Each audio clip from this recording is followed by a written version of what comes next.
waiting on you guys to join in. We were just on a live on the other channel and it froze. I'm not sure why. I'm so sorry about that. I don't know what happened.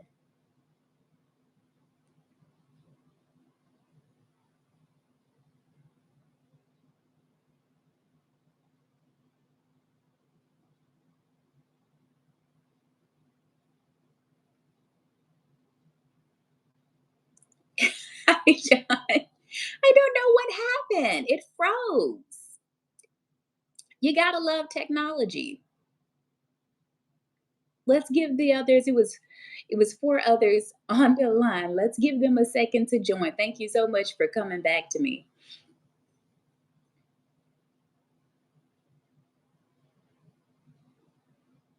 Hello, hello, hello. Who just joined? Drop it in the chat. Who just joined?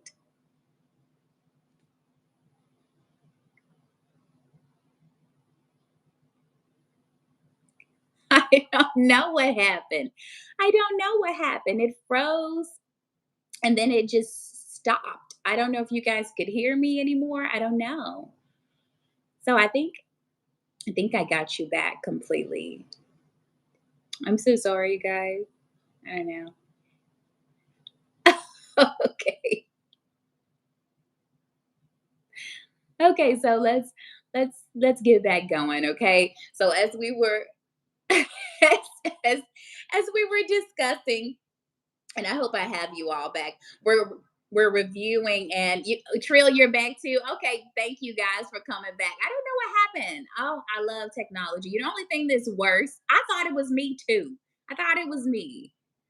Microsoft Teams just does this type of stuff to me all the time. But anyway, so we're discussing again for those that are joining or from this new video since we were having technical difficulties. We're discussing relationships and the unrealistic expectations that accompany them. Today, I'm often hearing women say, I don't cook, I don't clean, I don't submit, I don't dote or love on and my man in a tangible way unless he's a husband. I often hear men say, I don't put her first. That's not my wife. That's a girlfriend. I won't be putting her first.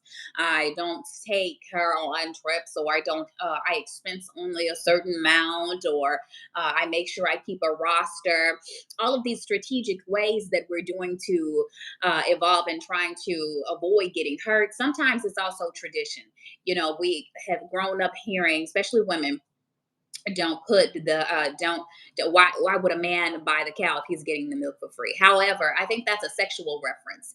Yes, we know, especially if you're a religious person, that premarital sex is not recommended or is considered a sin in the Bible. However, nothing in there, to my knowledge, and if you see any scriptures or documentation that says otherwise, nothing to my knowledge says that you can't dote on your partner, that you can't adhere to their needs, that if you are dating and you're being a girlfriend, that submitting to each other, not just one to the other, but submitting to each other is considered taboo or premature behavior just because you're dating. I think that's ignorant.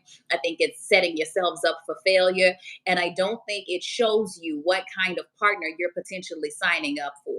Dating is almost like the audition. It's the long extended interview.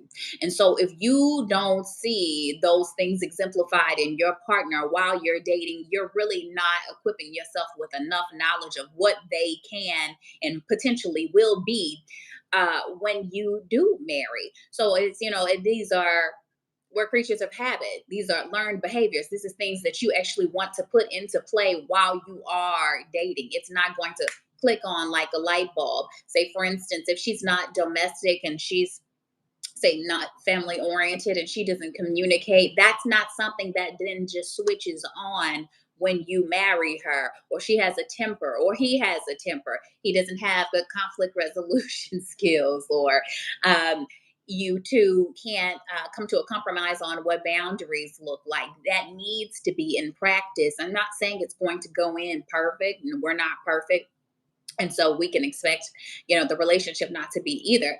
However, you need to see the person actually being intentional about putting it in practice to better themselves for you as a partner.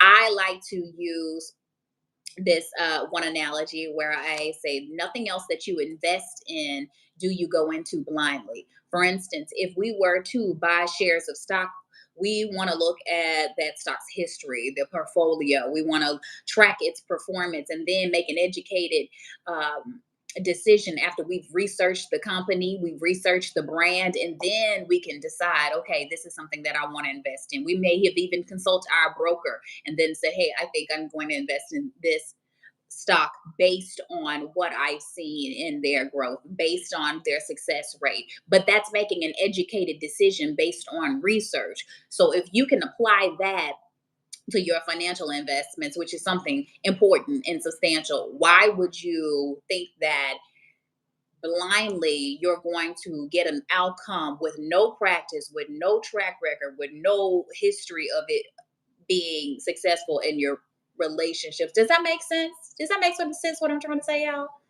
You know, it needs to actually be in practice. You need to see that person showing and exemplifying those behaviors. What feedback do you guys have of that? I would just like, this is an open forum. This is open for questions versus just me talking. I would love some perspectives from you guys. Let me open it up my little chat.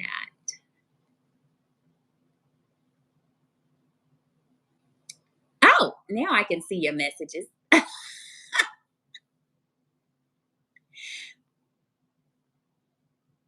So I think earlier one of you had put in the message on our thank you, Jay. One of you had put in the messages that you were seeing that or experiencing that in relationships as well. I would love, you to give insight about, your experiences there. I know I've experienced it myself. I've heard girlfriends experience it. And I don't think it is unrealistic at all to do um, not necessarily couples therapy while dating, but couples say, for instance, games or brain teasers, things that prompt conversation so that you can get the other's perspectives, so that you can actually see how the other thinks and thrives in different scenarios. Be an extended interview. Absolutely, it is. It's an extended interview. And just like any employer, when they see that the performance isn't meeting their standard, what do? They give a verbal, reprimanding. They, do written and then maybe final termination. But sometimes we'll continue to extend ourselves to a person after we've seen that they're not meeting the criteria, and then we traumatize ourselves and then go back out into the dating pool jaded. So that's why it's really good to have boundaries and set guidelines of what it is that you're looking for, and be okay walking away if you don't see it. Because if you're actually dating for marriage and for long term, then you're wanting to be pretty particular about what you need to see in those in that person. So I hope that that gave you guys some insight.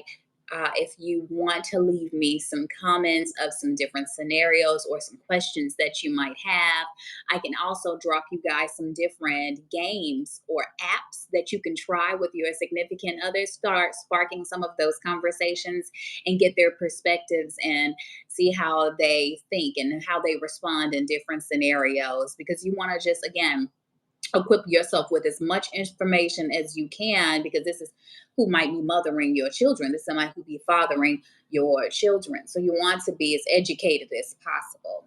So this was our first live, the first of many. I'm so looking forward to the one next Thursday.